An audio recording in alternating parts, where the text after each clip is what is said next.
Hello বন্ধুরা, কেমন আছেন সবাই? আশা করি সবাই ভালো আছেন। বন্ধুরা, আমাদের এই গল্পগুলো যদি ভালো লাগে অবশ্যই লাইক করবেন, কমেন্টস করবেন। চ্যানেলে যদি নতুন হয়ে থাকেন অবশ্যই সাবস্ক্রাইব করে পাশে থাকা বেল আইকনটি প্রেস করে রাখুন, যাতে নতুন নতুন ভিডিও আপলোড করার সাথে সাথে আপনার নোটিফিকেশনে চলে যায়। ধন্যবাদ। হাতের উল্টো পিঠ দিয়ে কপালের বিন্দু বিন্দু শ্বেত জল মুছছি সেই তখন থেকে। হিমশীতল পরিবেশ, রোদের তীক্ষ্ণতায় প্লাবিত হয়ে নেই সড়ক, তবুও প্রকৃতির হাওয়াটা ঠিক বইছে বলে বোধ হচ্ছে না আমার। তাই তো সূর্যের বিচরণ মেঘের আচ্ছাদনে হলেও টানা 15 মিনিট যাবৎ একইভাবে দাঁড়িয়ে থাকতে থাকতে ঘামতে বাধ্য হচ্ছে শরীর। আজকে কি কোনো বিশেষ দিন, যেই দিনে সব রিক্সাওয়ালারা একত্রিত হয়ে একই সময় হঠাৎ করে প্যানিশ হয়ে যায়? না, সেরকম কোনো খবর তো এতদিনেও কানে পৌঁছায়নি আমার। আব্বু ভাইয়া কেউই তো কিছু বলেনি এই রিক্সা ক্রাইসিসের ব্যাপারে। তবে একসাথে সব রিক্সা গেল কোথায়? নাকি নিজেদের মাঝে অবরোধ গড়ে তোলবার জন্য গোল মিটিং পাকিয়েছে সবাই? যদি তাই হয় তবে নির্ঘাত তাদের গোল মিটিংয়ের মূল বিষয়বস্তু হচ্ছে, যেথায় থাকিবে অনন্যার পদচারণা, থাকবে না সেথায় কোনো রিক্সার আনাগোনা। বিরক্তিকর চরম পর্যায়ে পৌঁছে অস্ফুট স্বরে আর্তনাদ করে বসলাম আমি। ভাইয়ার ভার্সিটিতে আজ সকাল সকালই ক্লাস থাকায় আমাদের নামিয়ে দিতে পারেনি সে। রুশো ভাইয়াও বাবা মার সাথে দেখা করতে রাতে ফিরেছে খালামণিদের বাসায়। আর আব্বু তো ব্যস্ত মানুষ, সেই ভোর 6টার সময় গাড়ি নিয়ে ছুট লাগিয়েছে অফিসে। ক্লাসের সময় হাতে থাকলেও রাত্রি লাগাতার ফোনে অতিষ্ঠ হয়ে কপাল কুচকালাম আমি। কলটা রিসিভ করে কানে ধরতে ওপাশ থেকে বেশি এলো, দোস্ত কই তুই? আমি তো তোর অপেক্ষায় থাকতে থাকতে ভার্সিটি চলে এলাম।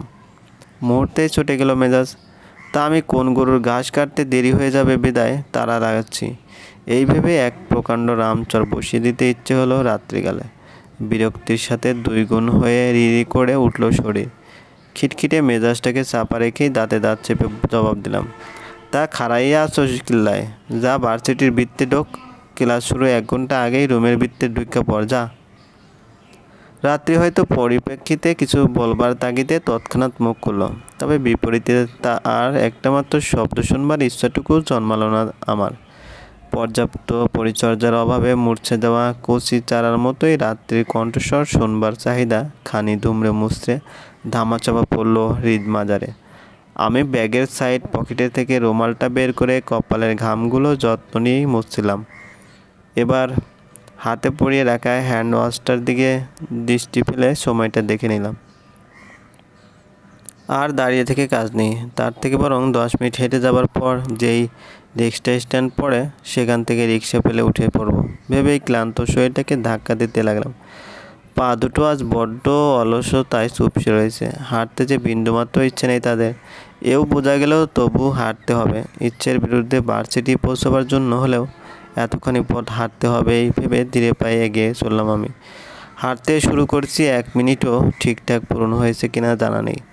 এর মাঝে এক ব্লু কালার প্রাইভেট কার এসে থামালো আমার ঠিক পাশ বরাবর। আমি প্রায় চমকে দুপা ধাপ করে দাঁড়ালাম। ভ্রুযুগল কুঁচকে ভিতরে মানুষটিকে তা জানার প্রবল কিউরিওসিটির দারুণ সন্দিহান চোখে তাকালাম। কারটার লেফট উইন্ডোর কাছ নেমে এক হাস্যোজ্জ্বল প্রতিমা দৃষ্টিগোচর হতেই অকারণে ঠোঁটে স্নিগ্ধতায় মাখা মুচকি হাসি ফুটে উঠল আমার। পর মুহূর্তে আবার ভ্রুকুচকে 2 ধাপ এগিয়ে গেলাম আমি।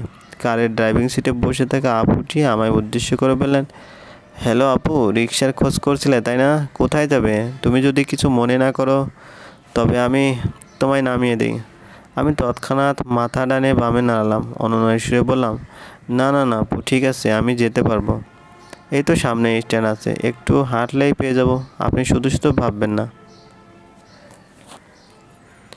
আপুটির মুখে স্পষ্ট অভিযোগের ভাব ফুটে উঠল। ঠোঁট বাঁকিয়ে হতাশ কণ্ঠে সে বললেন, বড় বোন ভেবে যেতেই পারো, নাকি আবার আমায় ছেলে টেলে ধরা ভাবছো? কিন্তু তুমি তো মেয়ে, ছেলে হলে যদি ভাবার অবকাশ ছিল। শেষের বাক্যটি যে আপুটা মজার ছলে বললেন তা বুঝতে পেরে হাসলাম আমি।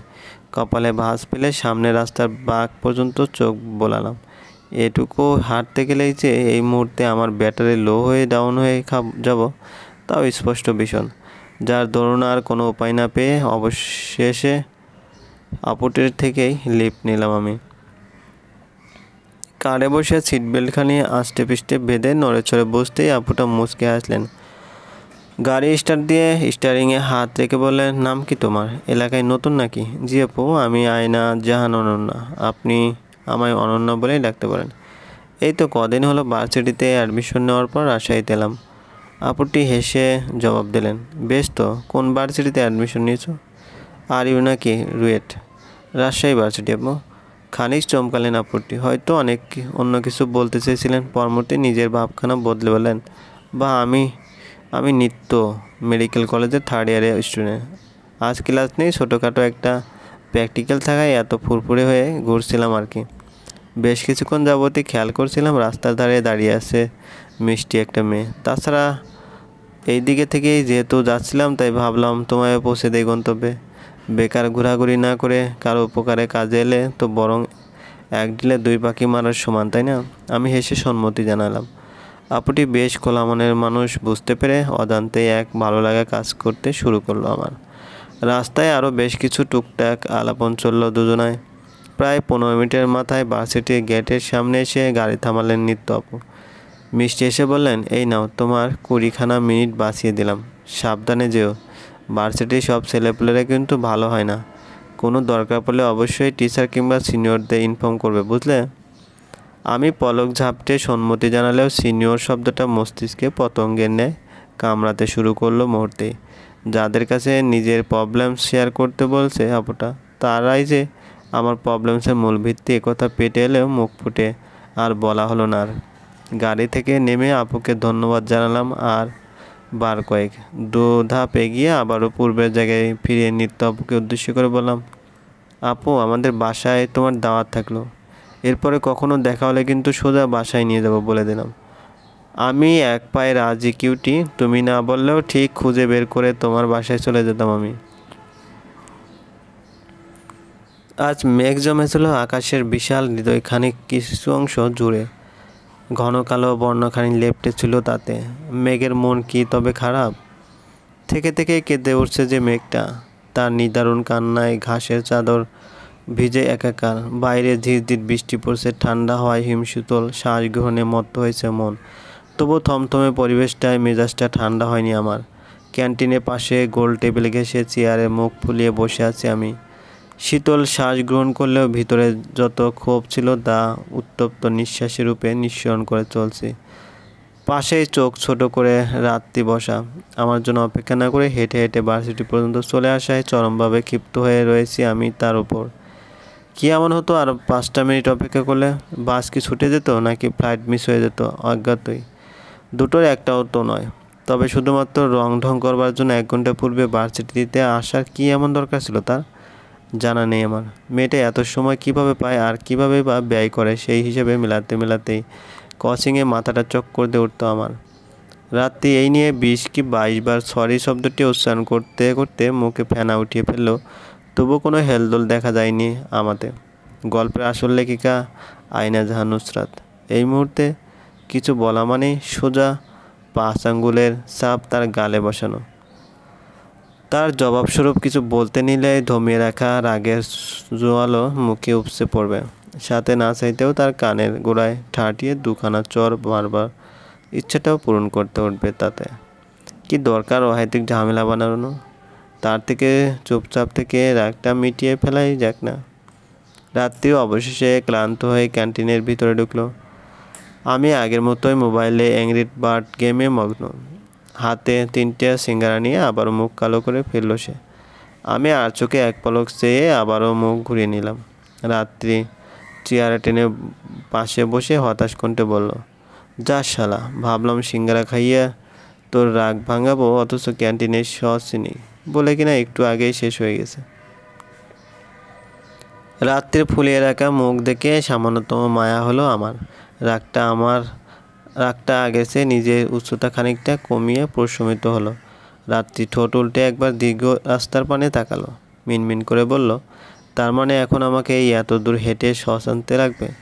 না হলে তোর রাগও ভাঙবে না, আর সিঙ্গারাগুলোও তোর পেটে ঠাঁই না পেয়ে হাত পা ছড়িয়ে কেঁদে ভাসাবে। হায় হায়, এ কি সর্বনাশ হলো আমার! রাত্রির উদ্ভট মার্কা প্রলাপ শুনে প্রখর তাপে বরফ গলে পানি হয়ে যাবার মতোই গলে গেল রাগের সুউচ্চ পাহাড়। ফিক করে হেসে বেচারিকে সান্ত্বনা জানালাম আমি। রাত্রি আমায় হাসতে দেখে নিজেও হেসে ফেলল। আমোদিত গলায় বলল, অনুরে তুই হেসেছিস, তার মানে আর আমার উপর রাগ করে নেই তো? আমি সামান্য ভাব নিয়ে ঠোঁট বাঁকালাম। ওর হাত থেকে একটা সিঙ্গারা তুলে নিয়ে বললাম, খাওয়া হোক, তারপর বোঝা যাবে যে রাগের ত্বরণ ঘটেছে না মন্দের। রাত্রি ঠোঁট উল্টানো অসহায় ভঙ্গিমা ধারণ করে বলল, কিন্তু তুই তো সস ছাড়া সিঙ্গারা খাস না তাহলে? বিনিময়ে দুষ্টুমি ভরা হাসিতে ঠোঁট রাঙালাম আমি। ব্যাগের চেন খুললে এক মস্ত বড় সসের বোতল বের করে ব্রু নাচালাম। রাত্রি গোল গোল চোখে করে হাত বাড়াতে টান মেরে সরিয়ে ফেললাম বোতলটা। হাতের ইশারায় নেগেটিভ সাইন নির্দেশ করে বললাম, সস তো তোমায় দিচ্ছি না বাচাদন, তুমিও তো আমার মতো আলু খাও না, সো তোমার শাস্তি হচ্ছে সিঙ্গাটা সস ব্যতীত আলু সমেত চিবিয়ে চিবিয়ে গিলে নাও। রাত্রি আমার পানে করুণ চোখে তাকালো। আমি তার বিন্দুমাত্র তোয়াক্কা না করে সিঙ্গারায় সস মাখিয়ে কামড়ে বসাতে লাগলাম।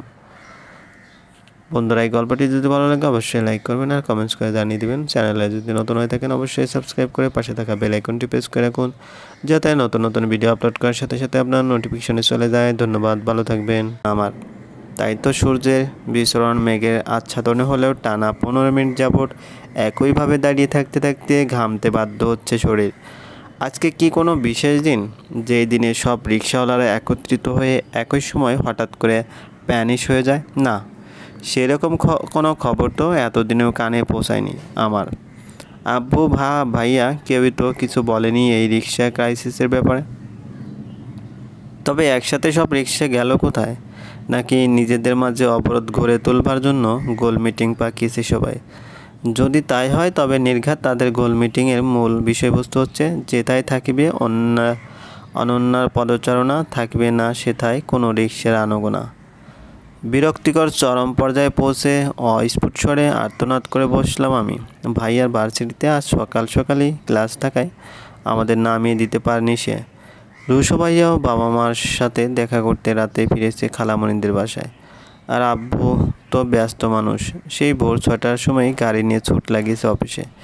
ক্লাসের সময় হাতে থাকলেও রাত্রি লাগাতার ফোনে অতিষ্ঠ হয়ে কপাল কুচকালাম আমি। কলটা রিসিভ করে কানে ধরতে ওপাশ থেকে বেশি এলো, দোস্ত কই তুই? আমি তো তোর অপেক্ষায় থাকতে থাকতে ভার্সিটি চলে এলাম। মুহূর্তেই ছুটে গেল মেজাজ। তা আমি কোন গরুর ঘাস কাটতে দেরি হয়ে যাবে বিদায় তারা লাগাচ্ছি, এই ভেবে এক প্রকাণ্ড রামচর বসিয়ে দিতে ইচ্ছে হলো রাত্রিকালে। বিরক্তির সাথে 2 গুণ হয়ে রিরি করে উঠল শরীর। খিটখিটে মেজাজটাকে চাপা রেখেই দাঁতে দাঁত চেপে জবাব দিলাম, তা খাড়াইয়া আছো কিল্লায়? যা ভার্সিটির বৃত্তে ঢোক, ক্লাস শুরু 1 ঘন্টা আগেই রুমের বৃত্তে ঢুকে পড় যা। রাত্রি হয়তো পরিপ্রেক্ষিতে কিছু বলবার তাগিদে তৎক্ষণাৎ মুখ খুলল, তবে বিপরীতে তা আর একটা মাত্র শব্দ শুনবার ইচ্ছাটুকু জন্মালো না আমার। পর্যাপ্ত পরিচর্যার অভাবে মূর্ছে দেওয়া কচি চারার মতোই রাত্রির কণ্ঠস্বর শুনবার চাহিদা খানি দুমড়ে মুচড়ে ধামাচাপা পড়ল হৃদমাজারে। আমি ব্যাগের সাইড পকেটে থেকে রুমালটা বের করে কপালের ঘামগুলো যত্ন নিয়েই মুছছিলাম। এবার হাতে পরিয়ে রাখা হ্যান্ড ওয়াশটার দিকে দৃষ্টি ফেলে সময়টা দেখে নিলাম। আর দাঁড়িয়ে থেকে কাজ নেই, তার থেকে বরং 10 মিনিট হেঁটে যাবার পর যেই রিক্সা স্ট্যান্ড পড়ে সেখান থেকে রিক্সা পেলে উঠে পড়ব ভেবেই ক্লান্ত শরীরটাকে ধাক্কা দিতে লাগলাম। পা দুটো আজ বড্ড অলসতায় চুপসে রয়েছে। হাঁটতে যে বিন্দুমাত্র ইচ্ছে নেই তাদের, এও বোঝা গেলেও তবু হাঁটতে হবে। ইচ্ছের বিরুদ্ধে ভার্সিটি পৌঁছবার জন্য হলেও এতখানি পথ হাঁটতে হবে এই ভেবে ধীরে পায়ে এগিয়ে চললাম আমি। হাঁটতে শুরু করছি, 1 মিনিটও ঠিকঠাক পূরণ হয়েছে কিনা জানা নেই। এর মাঝে এক ব্লু কালার প্রাইভেট কার এসে থামালো আমার ঠিক পাশ বরাবর। আমি প্রায় চমকে 2 পা ধাপ করে দাঁড়ালাম। ভ্রুযুগল কুঁচকে ভিতরে মানুষটিকে তা জানার প্রবল কিউরিওসিটির দারুণ সন্দিহান চোখে তাকালাম। কারটার লেফট উইন্ডোর কাছ নেমে এক হাস্যোজ্জ্বল প্রতিমা দৃষ্টিগোচর হতেই অকারণে ঠোঁটে স্নিগ্ধতায় মাখা মুচকি হাসি ফুটে উঠল আমার। পর মুহূর্তে আবার ভ্রু কুঁচকে 2 ধাপ এগিয়ে গেলাম আমি। কারের ড্রাইভিং সিটে বসে থাকা আপুটি আমায় উদ্দেশ্য করে বললেন, হ্যালো আপু, রিক্সার খোঁজ করছিলে তাই না? কোথায় যাবে? তুমি যদি কিছু মনে না করো তবে আমি তোমায় নামিয়ে দিই। আমি তৎক্ষণাৎ মাথা ডানে বামে নাড়ালাম, অনুনয়ের সুরে বললাম, না না না আপু, ঠিক আছে, আমি যেতে পারবো। এই তো সামনে স্ট্যান্ড আছে, একটু হাঁটলেই পেয়ে যাব, আপনি শুধু শুধু ভাববেন না। আপুটির মুখে স্পষ্ট অভিযোগের ভাব ফুটে উঠল। ঠোঁট বাঁকিয়ে হতাশ কণ্ঠে সে বললেন, বড় বোন ভেবে যেতেই পারো, নাকি আবার আমায় ছেলে ধরা টেলে ধরা ভাবছো? কিন্তু তুমি তো মেয়ে, ছেলে হলে যদি ভাবার অবকাশ ছিল। শেষের বাক্যটি যে আপুটা মজার ছলে বললেন তা বুঝতে পেরে হাসলাম আমি। কপালে ভাঁজ ফেলে সামনে রাস্তার বাঁক পর্যন্ত চোখ বোলালাম। এটুকু হাঁটতে গেলেই যে এই মুহূর্তে আমার ব্যাটারি লো হয়ে ডাউন হয়ে যাব, তাও স্পষ্ট ভীষণ। যার দরুন আর কোনো উপায় না পেয়ে অবশেষে আপুটির থেকেই লিফট নিলাম আমি। কারে বসে সিট বেল্টখানি আষ্টে পিষ্টে বেঁধে নড়েচড়ে বসতেই আপুটা মুচকে আসলেন। গাড়ি স্টার্ট দিয়ে স্টিয়ারিংয়ে হাত রেখে বললেন, নাম কি তোমার? এলাকায় নতুন নাকি? জি আপু, আমি আয়না জাহান অনন্যা। আপনি আমায় অনন্যা বলেই ডাকতে পারেন। এই তো কদিন হলো ভার্সিটিতে অ্যাডমিশন নেওয়ার পর রাজশাহীতে এলাম। আপুটি হেসে জবাব দিলেন, বেশ তো, কোন ভার্সিটিতে অ্যাডমিশন নিয়েছো? আর ইউ নাকি রুয়েট? রাজশাহী ভার্সিটি আপু। খানিক চমকালেন আপুটি, হয়তো অন্য কিছু বলতে চেয়েছিলেন। পরমুহূর্তে নিজের ভাবখানা বদলে বললেন, বা আমি নিত্য মেডিকেল কলেজের থার্ড ইয়ারের স্টুডেন্ট। আজ ক্লাস নেই, ছোটোখাটো একটা প্র্যাকটিক্যাল থাকায় এত ফুরফুরে হয়ে ঘুরছিলাম আর কি। বেশ কিছুক্ষণ যাবতই খেয়াল করছিলাম রাস্তার ধারে দাঁড়িয়ে আছে মিষ্টি একটা মেয়ে। তাছাড়া এই দিকে থেকেই যেহেতু যাচ্ছিলাম, তাই ভাবলাম তোমায় পৌঁছে দেই গন্তব্যে। বেকার ঘোরাঘুরি না করে কারো উপকারে কাজে এলে তো বরং এক ঢিলে দুই পাখি মারার সমান, তাই না? আমি হেসে সম্মতি জানালাম। আপুটি বেশ খোলা মনের মানুষ বুঝতে পেরে অজান্তেই এক ভালো লাগা কাজ করতে শুরু করলো আমার। রাস্তায় আরও বেশ কিছু টুকটাক আলাপন চলল দুজনায়। প্রায় 15 মিনিটের মাথায় ভার্সিটির গেটের সামনে এসে গাড়ি থামালেন নিত্য আপু। মিষ্টি এসে বললেন, এই নাও, তোমার 20খানা মিনিট বাঁচিয়ে দিলাম। সাবধানে যেও। ভার্সিটির সব ছেলেপুলেরা কিন্তু ভালো হয় না। কোনো দরকার পড়লে অবশ্যই টিচার কিংবা সিনিয়রদের ইনফর্ম করবে, বুঝলে? আমি পলক ঝাপটে সম্মতি জানালেও সিনিয়র শব্দটা মস্তিষ্কে পতঙ্গের ন্যায় কামড়াতে শুরু করলো মুহূর্তেই। যাদের কাছে নিজের প্রবলেম শেয়ার করতে বলছে আপুটা, তারাই যে আমার প্রবলেমসের মূল ভিত্তি, একথা পেটে এলেও মুখ ফুটে আর বলা হলো না। আর গাড়ি থেকে নেমে আপুকে ধন্যবাদ জানালাম আর বার কয়েক 2 ধাপ এগিয়ে আবারও পূর্বের জায়গায় ফিরে নিত্য আপুকে উদ্দেশ্য করে বললাম, আপু, আমাদের বাসায় তোমার দাওয়াত থাকলো।